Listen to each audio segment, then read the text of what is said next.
તો સુરતમાં 118 રત્ન કલાકારને ઝેરી દવાની અસર થતા હોસ્પિટલમાં દાખલ કરવામાં આવ્યા છે। કાપોદ્રા વિસ્તારના મિલેનિયમ કોમ્પ્લેક્સમાં આવેલા અનબ જેમ્સ નામના કારખાનામાં આ ઘટના બની છે। કારખાનામાં 120 જેટલા રત્ન કલાકાર કામ કરતા હતા। 118 રત્ન કલાકારને પાણી પીધા બાદ ચક્કર આવવાની સમસ્યા થઈ હતી, જેથી રત્ન કલાકારોએ માલિકને જાણ કરી। માલિકે તપાસ કરતા જાણવા મળ્યું કે રત્ન કલાકારો માટેના પીવાના પાણીના ફિલ્ટર પ્લાન્ટમાં અજાણ્યા શખ્સે અનાજમાં નાખવાની કીટનાશક દવા નાખી હતી। કંપની માલિકે તાત્કાલિક ક્ષણવારનો વિલંબ કર્યા વગર 104 રત્ન કલાકારોને હોસ્પિટલમાં દાખલ કરાવ્યા હતા।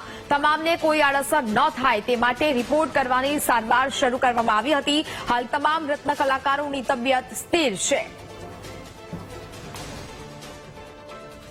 તો જે પ્રકારે આ સમગ્ર મામલો સામે આવ્યો કે જ્યાં સુરતમાં 118 રત્ન કલાકારને ઝેરી દવાની અસર થતા તેમને હોસ્પિટલમાં દાખલ કરવામાં આવ્યા હતા। કાપોદ્રા વિસ્તારના મિલેનિયમ કોમ્પ્લેક્સમાં આવેલા અનબ જેમ્સ નામના કારખાનામાં આ ઘટના બની હતી। કારખાનામાં 120 જેટલા રત્ન કલાકાર કામ કરે છે। 118 રત્ન કલાકારને પાણી પીધા બાદ અચાનક જ ચક્કર આવવાની સમસ્યા થઈ હતી, જેથી રત્ન કલાકારોએ માલિકને જાણ કરી અને માલિકે આ સમગ્ર મામલે તપાસ કરતા જાણવા મળ્યું હતું કે રત્ન કલાકારો માટે પીવાના પાણીના ફિલ્ટર પ્લાન્ટમાં કોઈ અજાણ્યા વ્યક્તિએ અનાજમાં નાખવાની કીટનાશક દવા ઉમેરી દીધી હતી। કંપની માલિકે તાત્કાલિક ક્ષણવારનો વિલંબ કર્યા વગર 104 રત્ન કલાકારોને હોસ્પિટલમાં દાખલ કરાવ્યા હતા।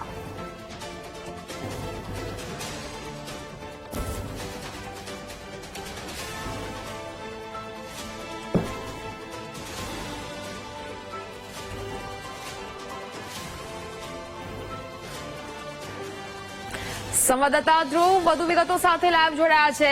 ધ્રુવ, જે પ્રકારે રત્ન કલાકારો જે પાણી પી રહ્યા હતા તેમાં ઝેરી દવા ઉમેરવામાં આવીને આ સમગ્ર મામલાને લઈને 118 રત્ન કલાકારો છે તેમને તેની આડઅસર થઈ હતી, હોસ્પિટલમાં દાખલ કરવામાં આવ્યા। હવે આ મામલે શું ખુલાસાઓ થઈ રહ્યા છે? હાલ આ રત્ન કલાકારોની તબિયત કેવી છે?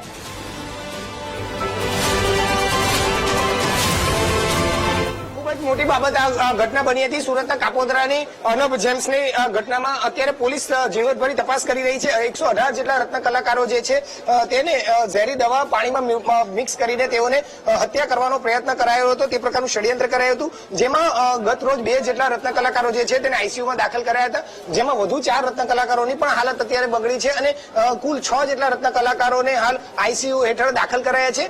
બીજી તરફ અત્યારે પોલીસ પણ આ ફેક્ટરી પર આવીને તમામ બાબતની તપાસ કરી રહી છે। સીસીટીવી થી લઈને તમામ બાબતે હાલ પોલીસ અહીં ઝીણવટભરી તપાસ કરી રહી છે।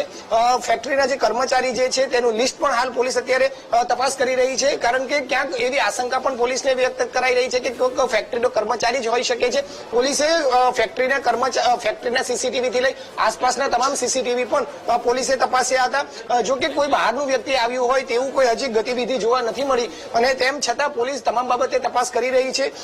ફેક્ટરીની અંદર પણ જે જગ્યાએ વોટર કુલર લગાવ્યું છે તે વોટર કુલરમાં પણ પોલીસ જે છે તે તપાસ કરી, પણ ત્યાં કોઈ સીસીટીવી નથી। બીજી તરફ આજે મુખ્ય પ્રવેશ દ્વાર છે ત્યાં આ પ્રકારના સીસીટીવી છે, પોલીસે તે પણ તપાસ્યા હતા, એટલે કોઈ બહારનો વ્યક્તિ આવ્યો હોય તે પ્રકારની કોઈ ગતિવિધિ જોવા નથી મળી। પરંતુ પોલીસે હાલ આ તમામ બાબતે ઝીણવટભરી તપાસ શરૂ કરી છે। 307 એટલે કે હત્યાના પ્રયાસના ષડયંત્ર મુજબનો પણ ગુનો નોંધ્યો છે, અને પોલીસ આ બાબતે તપાસ કરી રહી છે કે આ બાબત આખું ઘટના કોને અંજામ આપ્યો છે અને કઈ રીતની આ આખી બાબત સામે આવી છે। જી,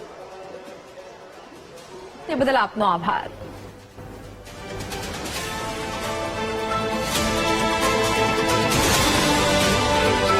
તો હવે આ સમગ્ર મામલે એફએસએલની તપાસ પણ કરવામાં આવશે। પાણીમાં ઝેર ભેળવ્યું છે કે નહીં તે માટે સેમ્પલ લેવામાં આવી રહ્યા છે અને સમગ્ર મામલે હવે સેમ્પલના આધારે ગુનો નોંધવામાં આવશે।